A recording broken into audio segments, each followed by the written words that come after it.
그가 선전등을 저희에게 비추는 순간 아빠가 갑자기 허리춤에서 칼을 뽑았습니다. 네. 그리고 그에게로 달려 나가시더라고요. 네.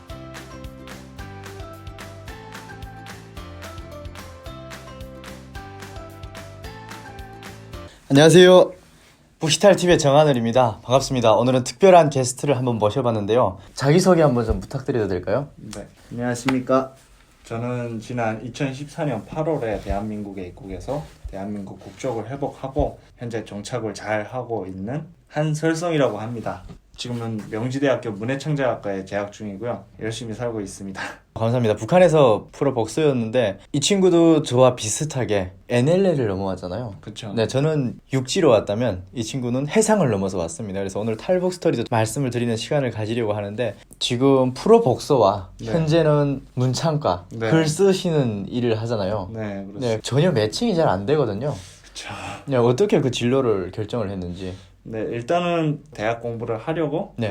결심을 했을 때 일단 전공을 내가 어떤 공부를 해야 될지 그 걱정부터 했거든요. 고민을 많이 했습니다. 앞으로 장차 뭐 먹고 살고 네네. 뭐 이런 것에 연관이 되는 진로에 관한 문제이기 때문에 그래서 고르게 된 것이 그나마 제가 제일 좋아하는 글 쓰는 거였습니다. 복싱 선수였는데 글 쓰는 걸 좋아했다. 저는 아빠를 아직까지도 무서워합니다. 네. 복싱을 시작하게 된 계기도 저는 사람 때리고 치고받고 하는 거 싫어했거든요. 네네. 어려서부터. 네. 근데 아빠가 북한 사회에서는 양육강식이 심하지 않습니까? 그렇죠. 그래서 사회에서 살아남기 위해서는 주먹이라도 써야 한다. 뭐 이런 취지로 저를 복싱의 세계로 밀어넣었습니다. 너 복싱을 하지 않겠으면 집에서 나가라. 이런 협박을 받으면서 운동을 시작했는데 너무 재밌는 거예요. 네네. 제가 이렇게 말씀드리면 좀 그렇지만 사람들이 흔히 복싱을 한다 하면 왜 맞는 종목을 하냐? 이렇게 물어보곤 합니다. 근데 그걸 몰라요. 글러브를 끼고 공식 경기에서 상대방을 정확하게 가격해서 점수를 얻을 때 그 쾌감이 네. 다른 어느 종목보다 저는 엄청 재미있었고요. 네. 정말 잘 시작했다고 생각해서 시작한 지 3개월 만에 국가대표 양성팀인 사회여체육단 직속부대에 뽑히게 됐습니다. 북한 운동선수들이라면 누구나 다 가고 싶어하는 체육단이 바로 그렇죠. 4.25 체육단이잖아요. 그렇죠. 그러고 보니까 또 복싱 선수 저랑 겹치는 부분이 좀 많은 것 같아요. 네, 저도 글 쓰는 걸 좀 많이 좋아하고 이렇게도 그리고 운동선수였어요. 그 4.25 체육단까지는 못 갔거든요. 네, 아마 갔었더라면 여기는 못 왔겠죠. 그래서 그 4.25 체육단까지 갔었던 그 스토리도 굉장히 궁금한데 그 부분은 좀 저희가 나중에 좀 듣기로 하고 먼저 탈북을 어떻게 했는지 오늘은 그것만 얘기하려고 해도 굉장히 시간이 많이 걸릴 거거든요. 그래서 탈북 스토리를 한번 좀 들어보고 싶습니다. 아마 정말 긴장하고 위험하고 그런 순간이었을 텐데 그 스토리를 이렇게 얘기한다는 게 참 쉽지는 않을 거예요. 그래서 좀 편하게 이렇게 좀 얘기를 해주셨으면 좋겠습니다. 네, 알겠습니다. 저 같은 경우에는 탈북을 제 의지로 한 것이 아니라 아빠의 의지로 하게 됐습니다. 네. 저는 그냥 따라온 거죠. 그에 대해서는 복싱을 이야기할 때 앞으로 이야기를 해드릴 거고요. 네. 일단 탈북 준비를 하고 루트를 정한 과정은 황해남도 배천군이었습니다. 그 이유가 아빠 때문이었는데 일단 아빠가 주도를 해서 움직였으니까 아빠가 그 예성강이라는 황해남도 배천군에 위치한 예성강이라는 곳에 피 맺힌 원안이 있어요. 97년도에 장맛비에 그 예성강에서 저업을 하던 배들이 장맛비에 떠내려 가는데 그 상황에서 북한의 그 예성강 하구를 지키는 양쪽에 개풍군과 배천군의 초소에서 동시에 완전 무장한 상태로 물에 휩쓸려 떠내려가는 사람들을 쏴 죽였습니다. 이유는 간단했는데요. 살아서는 남으로 가지 말라. 그래서 아빠가 탈북 루트를 그 예성강으로 정한 이유가 보란듯이 북한 놈들 보는 앞에서 못 가게 막은 그 예성강으로 가겠다. 어쩌면 그게 좀 오기가 생기신 거네요. 그렇겠죠. 네. 그래서 그 루트를 잡으셨는데 문제는 제가 수영을 칠 줄 모릅니다. 네. 근데 어떻게 왔죠? 제 별명이 핵잠수함입니다. 물에 들어가면 뜨질 않아요. 네. 물을 그렇게 무서워했는데 네. 처음에는 매생이를 사용하자는 계획을 했었습니다. 네. 매생이를 물을 채워서 물에 거의 깔아앉게 해서 깔아앉진 않거든요. 네. 물에 찬다고 해도. 네. 그 상태로 매생이 밑에 우리가 붙어서 물을 따라 나가면 북한군 처소에서 사격은 안 할 거다. 저 매생이가 그냥 파손돼서 떠내려가는 것일 것이다. 이렇게 생각하고 사격은 안 할 것이다. 라는 첫 번째 가정이 있었고 네. 그렇게 하면 나와서 물을 퍼내고 다시 배 타고 이렇게 쉽게 올 수 있잖아요. 그렇죠. 그런 게 있었는데 그 전현 지역에서 매생이를 구하기가 진짜 쉽지 않았습니다. 그렇죠. 그래서 두 번째 계획이 튜브였는데 일단 구명대라고 부르는 이 뭐 자동차 타이어나 네. 오토바이 타이어 같은 경우에는 부피가 크기 때문에 그럼요. 내가 착용을 했을 시 물 위에 드러나는 면이 엄청나게 많습니다. 맞습니다. 그러면 보이는 즉시 그냥 사격 사살이 되는 거죠. 네. 그래서 생각한 게 자전거 튜브입니다. 얇죠. 하나로는 부족해서 아빠 3개, 저 3개 이렇게 각각 3개, 6개를 장마당에 나가서 단번에 구입을 하면 우희심을 또 받을까봐 네. 배천군 장마당에서 하루에 1개씩 구매를 해서 6일 동안 그걸 구매를 했습니다. 그래서 펌프도 구매하고 생수, 초코파이, 물에 들어가도 젖지 않는 그리고 고향에서 꼭 간직하고 싶었던 사진 몇 장, 비상식량, 칼 혹시나 발견됐을 시 피값이라도 하고 죽자라는 피값이라도 하고 죽자. 네. 그런 의지로 칼 준비했고 2014년 8월 13일 날 실행을 하게 됩니다. 그 예성강 중류에서 준비를 시작했죠. 2014년 8월 13일 밤 9시 물이 돌아서기 시작했습니다. 아빠와 저는 강 옆에 작은 동굴 안에서 준비를 하고 있었어요. 옷을 벗고 팬티와 런닝바람에 튜브를 감고 펌프로 바람을 채우고 있는데 옆에서 선전등을 비치며 선두가 지나가고 있었습니다. 군인은 아니었습니다. 다행히도 3인 성인 남자였는데 이 선전등으로 저희를 비췄습니다. 발각됐죠. 네. 아빠는 그때 튜브에 바람을 다 채우고 저한테 바람을 넣어주던 상태였고 인기척이 들려서 쉬 했다가 그가 선전등을 저희에게 비추는 순간 아빠가 갑자기 허리춤에서 칼을 뽑았습니다. 네. 그리고 그에게로 달려 나가시더라고요. 네. 가라 이 새끼야! 진짜 그때 무서웠습니다. 네. 그분이 바로 선전등을 끄시고 네. 조용히 가시던 길을 가시고 아빠는 칼을 들고 뛰어나가던 상태에서 바로 물에 입수를 하셨습니다. 저는 긴장한 상황에서 아빠가 물에 입수를 하니까 저도 2개는 바람을 채웠고 하나는 못 채운 상태였거든요. 그래서 허겁지겁 배낭을 제가 챙기고 그 펌프를 막 바람을 채우면서 따라서 물에 뛰어들었습니다.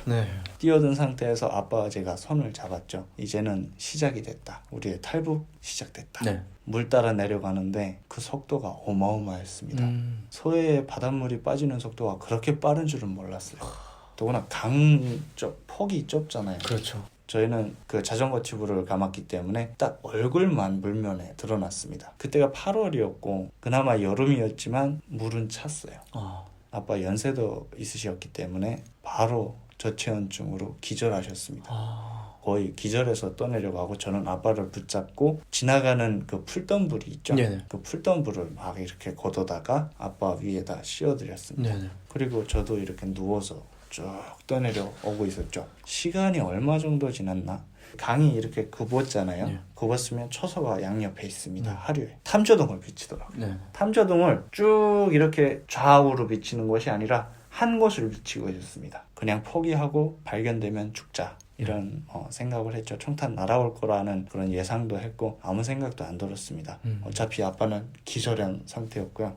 눈을 감았는데 탐조등의 불빛이 머리 위에서부터 쑥 훑어 내려갔습니다.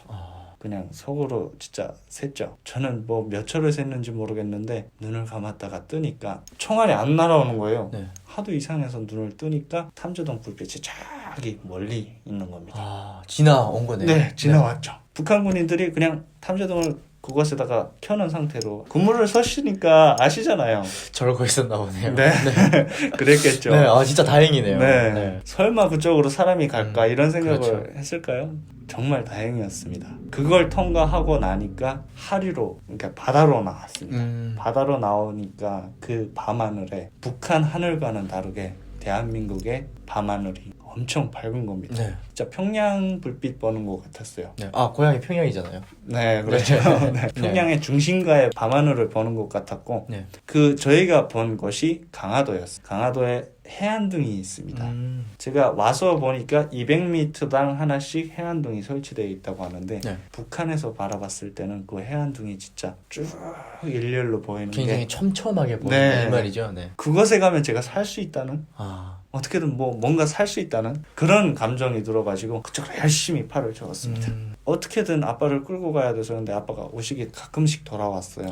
돌아오면서 아 그러면 아버님은 아예 의식이 없는 상태로 계속해서 지금 내려온 거예요? 가물가물해. 연세도 있으시고 저체온증이라는 게 있어가지고 그냥 의식이 왔다 갔다 했어요. 아빠가. 말씀을 하셨다가 안 하셨다가 이렇게 네. 말씀을 하셔가지고 저도 그때는 당황해가지고 아빠를 막 흔들면서 저기 보인다 네네. 하면서 잡아 끌었습니다. 열심히 팔을 줬고 했는데 저희 의지와는 상관없이 바닷물이 흐르는 방향으로 북한 기슭을 따라서만 흘러가더라고요. 저희가 어떻게든 가게 되겠지. 네. 어쨌든 불빛은 앞에 보이니까 발각은 안 됐으니까 열심히 팔을 저었습니다. 줬다 보니까 갑자기 발이 땅에 닿는 거예요. 아, 네. 북한 쪽 그 해안이랑 네. 대한민국의 해안이랑 우리 거리를 봤을 때는 우리가 북한 쪽과 훨씬 가깝거든요. 근데 바닥은 그 대한민국 쪽으로 이렇게 경사가 지어 있고 네. 느낌상 이제부터 이쪽은 쭉 경사로 그냥 걸어만 가면 되겠다. 물이 다 빠지고 네. 여긴 그냥 기슭이다. 굉장히 기뻤겠네. 네, 엄청 기뻤어요. 네. 물에서 땅을 찾았다는 네. 그 기쁨이 막 좋아서 아빠 보고